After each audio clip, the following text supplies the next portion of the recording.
আমার প্রিয় ষষ্ঠ শ্রেণীর শিক্ষার্থী বন্ধুরা, তোমাদের সকলকে আমার চ্যানেলে স্বাগত জানাই। আশা করছি তোমরা সকলে খুব ভালো আছো। আজকে আমি তোমাদের 2024 সালের রায় মার্টিনে যে প্রশ্নবিচিত্রা প্রকাশিত হয়েছে তার 296 পাতায় যে 3 নম্বর স্কুল রয়েছে, সেখানে তোমাদের ষষ্ঠ শ্রেণীর বন্ধুদের তৃতীয় পর্যায়ক্রমে মূল্যায়নের ভূগোলের প্রশ্ন দেওয়া রয়েছে। আমি আজকে উত্তরগুলো তোমাদের দেখিয়ে দেব। ইতিমধ্যেই যারা চ্যানেলটিকে সাবস্ক্রাইব করে নিয়েছো তাদের সকলকে অসংখ্য ধন্যবাদ জানাই। আর যারা নতুন দেখছো তারাও চ্যানেলটিকে সাবস্ক্রাইব করে নিয়ে সাথে থেকো। চলো তাহলে শুরু করছি। একের দাগের ভারতের রেখা মানচিত্রে নিম্নলিখিত বিষয়গুলি উপযুক্ত প্রতীক চিহ্ন সহ বসাও। একেরটা দেখো, ভারতের একটি ম্যানগ্রোভ অরণ্য। এইখানে দেখো এই যে ম্যানগ্রোভ বনভূমি দিয়েছে, এবার আমরা তাহলে দেখে নিই। চলো, এই দেখো ম্যানগ্রোভ অরণ্য, সুন্দরবনের ছবিটা দেওয়া হয়েছে। দুইয়েরটা দেখো হিমালয় পর্বত। এই যে দেখো হিমালয়, হিমাল অন্তুস্ত হিমালয়, হয় হর্ষই ময়াকা ল অন্তুস্ত হিমালয়। পরেরটা দেখো আরব সাগর ও বঙ্গোপসাগর। এই যে দেখো আরব সাগর আর এই যে বঙ্গোপসাগর। আর এই যে দেখো থর মরুভূমি, এই দেখো থর মরুভূমি এখানটা। ভারতের রাজধানী, দেখো ভারতের রাজধানী দিল্লি, এই যে তার অবস্থান।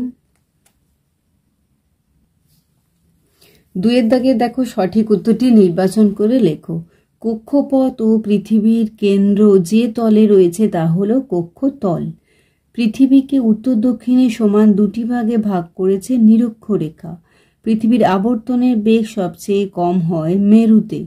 সারা পৃথিবীর তারিখ ঠিক করা হয় আন্তর্জাতিক তারিখ রেখা বরাবর।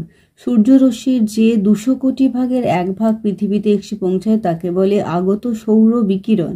বায়ুর আর্দ্রতা মাপার যন্ত্রের নাম হাইগ্রোমিটার। বায়ু দূষণে সহায়ক নয় সোডিয়াম নাইট্রেট। একটি গ্রিন হাউস গ্যাস হলো মিথেন। 110 ডেসিবেল শব্দের তীব্রতার এরোপ্লেনের। পশ্চিমঘাট পর্বতের আরেক নাম সহ্যাদ্রি।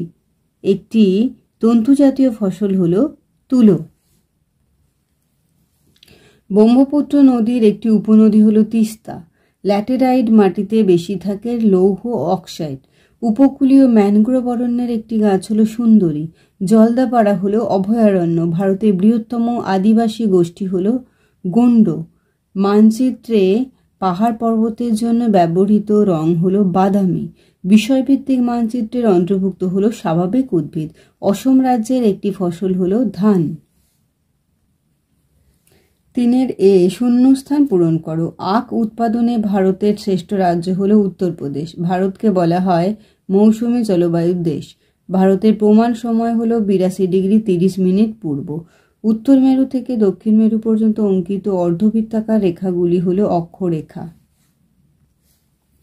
বিয়েরটা নিচের বিবৃতিগুলি সত্য হলে ঠিক এবং অসত্য হলে ভুল লেখো। পৃথিবীর প্রাচীনতম মানচিত্রটি আবিষ্কৃত হয়েছে ব্যাবিলনে, এটা ঠিক। ব্রহ্মপুত্র ভারতের দীর্ঘতম নদী, ভুল। 22শে এপ্রিল ধরিত্রী দিবস পালন করা হয়, ঠিক। 15 ডেসিবেলের বেশি জোরে শব্দে মানুষের শারীরিক অসুবিধা হয়, এটা ভুল। সিয়েরটা নিচের প্রশ্নগুলির এক কথায় উত্তর দাও। জারোয়া উপজাতি কোথায় বাস করে? আন্দামান নিকোবর দ্বীপপুঞ্জে। দিনে সর্বোচ্চ ও সর্বনিম্ন তাপমাত্রা পরিমাপ করা হয় কি দিয়ে? থার্মোমিটার দিয়ে। ব্যাসেল শিলা গঠিত অঞ্চলে কোন মাটি দেখা যায়? কৃষ্ণ মৃত্তিকা। বায়ুর গতিবেগ মাপক যন্ত্রের নাম হলো অ্যানিমোমিটার। 4 দেখো নিচের প্রশ্নগুলির উত্তর দাও। নিরক্ষীয় তল বলতে কি বোঝো? এই দেখো নিরক্ষীয় তল।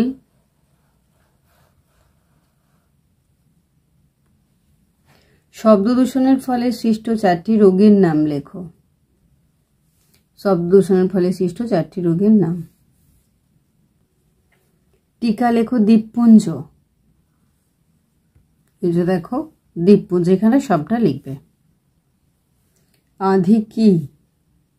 এই দেখো আঁধি। লু ও আঁধি, এখান থেকে আঁধিটা লিখবে। টোডা উপজাতি ভারতের কোন রাজ্যে বসবাস করে? এদের প্রধান জীবিকা কি? এই দেখো টোডা উপজাতি বাস করে নীলগিরি পাহাড়ে। আর এদের প্রধান জীবিকা হচ্ছে পশুপালন, এদের প্রধান জীবিকা। 5 দেখো নিচের প্রশ্নগুলির উত্তর দাও। গ্লোব ও মানচিত্রের তুলনামূলক আলোচনা করো।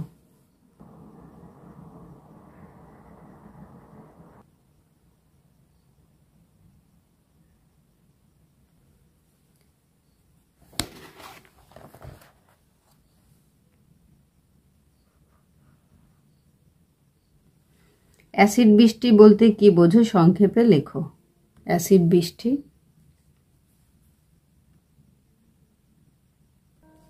বায়ু দূষণ কমানো 3টি উপায় লেখো। দেখো বায়ু দূষণ কমানোর উপায়।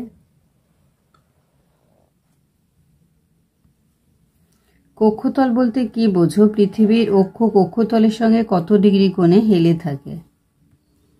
দেখো কক্ষপথ ও পৃথিবীর কেন্দ্র যে তলে রয়েছে তা হলো কক্ষতল। পৃথিবীর অক্ষ কক্ষতলের সঙ্গে 66.5 ডিগ্রি কোণ করে থাকে। পৃথিবীর আবর্তন গতি বলতে কি বোঝো। দেখো পৃথিবীর কক্ষতলের সঙ্গে 66.5 ডিগ্রি কোণ করে হেলে অক্ষের চারিদিকে পশ্চিম থেকে পূর্ব দিকে অবিরামভাবে পাক খাচ্ছে, এটাই হচ্ছে পৃথিবীর আবর্তন গতি। 6 দেখো নিচের প্রশ্নগুলির উত্তর দাও। চা চাষের জন্য কি ধরনের জলবায়ু ও মৃত্তিকা প্রয়োজন। ভারতের চা উৎপাদক 2টি রাজ্যের নাম লেখো। এই দেখো চা চাষের জন্য অনুকূল পরিবেশে এখানে জলবায়ু ও মৃত্তিকা পেয়ে যাচ্ছ সব। দেখো চা উৎপাদক রাজ্য দেখে নাও একটু। অসম, পশ্চিমবঙ্গ, কর্ণাটক, কেরালা, তামিলনাড়ু, এ থেকে পছন্দ মতো 2টো লিখবে। দুন ও তরাই বলতে কি বোঝো। এই দেখো দুন আর তরাই, এখানটা লিখে দেবে। পৃথিবীর বৃহত্তম বদ্বীপ সমভূমি কোথায় দেখতে পাওয়া যায়। দেখো পৃথিবীর বৃহত্তম বদ্বীপ সমভূমি হচ্ছে গাঙ্গেয় বদ্বীপ। পরের প্রশ্ন, আবহাওয়া ও জলবায়ু 3টি পার্থক্য লেখো। এই দেখো আবহাওয়া ও জলবায়ুর পার্থক্য।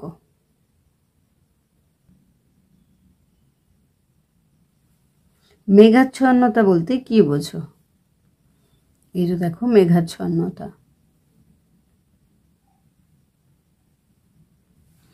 তাহলে আমার প্রিয় ষষ্ঠ শ্রেণীর শিক্ষার্থী বন্ধুরা, আজকে তোমাদের আমি 2024 সালে রায় মার্টিনে যে প্রশ্নবিচিত্র প্রকাশিত হয়েছে তার 296 পাতা যে 3 নম্বর স্কুল রয়েছে সেখানে তোমাদের 3য় পর্যায়ক্রমে মূল্যায়নের ভূগোলের প্রশ্ন দেওয়া রয়েছে। আমি তার উত্তরগুলো দেখে দিলাম। আশা করছি সকলেই বুঝতে পেরেছো।